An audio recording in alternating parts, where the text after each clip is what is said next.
తాటి చెట్లు ఎందుకు పెంచాలంటే ఇలాంటి పందిర్లు ఇల్లులు 100 సంవత్సరాలైనా అలాగే ఉంటాయి. అంటే పైన కప్పు ఉండదు.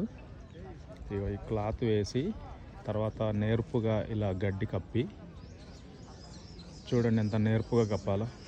వర్షాకాలం ఇంకా వర్షం కిందికి కోరవదు. ఒక 2-3 సంవత్సరాల వరకు నాకు తెలిసి మంచిగా ఉంటాయి. తర్వాత మళ్ళీ ఈ నేర్పు ఉన్న పనిమంతులతో మళ్ళీ చేయించుకోవాలి. దీనివల్ల పొల్యూషన్ అనేది ఉండదు. చెట్లు పెంపకమే కానీ ఏ భూములు తవ్వటం, ఖనిజాలు తీయటం, పొగని తయారు చేయడం ఏముండదు.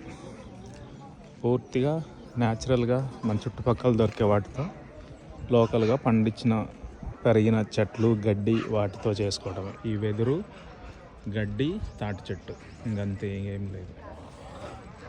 దీని కింద చుట్టూ గోడ కట్టుకోగలిగితే ఇల్లులాగా చేసుకోవచ్చు.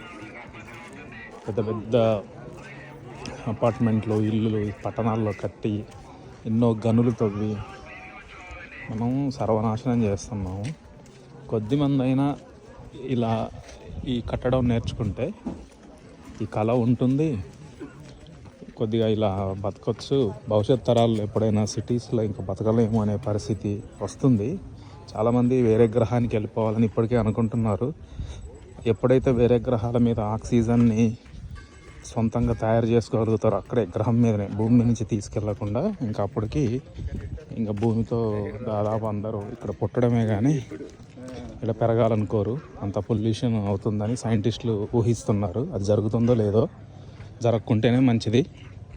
కానీ ఒకప్పుడు మంచినీళ్ళు అమ్ముతారు అంటే ఎవరు నమ్మలేదు. బట్ ఇవాళ మంచినీళ్ళు కొనకుండా తాగేవాళ్ళు దాదాపు శూన్యం. అలాంటి సిచ్యువేషన్ వచ్చింది. కాబట్టి సైంటిస్టులు చెప్పేది నిజమే అవుతుందేమోనని భయపడాల్సిన పరిస్థితి. కావున కొద్దిమంది అయినా ఇలాంటి జీవితాన్ని ఇక్కడ బ్రతికి భవిష్యత్తులో ఎప్పుడైనా వేరే వాళ్ళకి ఇబ్బంది వచ్చినప్పుడు వారికి ఇదొక దారి ఉంది అని చూపిస్తే అది ఎంతో సమాజానికి, ప్రపంచానికి మేలు చేసిన వాళ్ళు అవుతారు.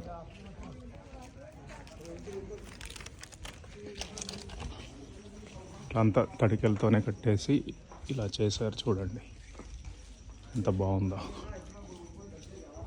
ఎంత తాటి చెట్టు నల్ల రంగు వేశారు దీనికి. అలాంటి ప్లేస్లో మనం ఉన్నాం. ఎవరికైనా ఇలా బ్రతకాలని ఉంటే బ్రతకొచ్చు. కొంతమందికి ఇంట్లో భార్య భర్త ఇద్దరికి ఉంటుంది. వాళ్ళైతే ఇలాంటి ప్లేసెస్లో వచ్చి హ్యాపీగా సేవ చేసుకుంటూ బ్రతికేయచ్చు. పెద్ద కష్టమే ఉండదు లైఫ్, భార్య భర్త ఇద్దరికి ఉంటే. లేదంటే కష్టం.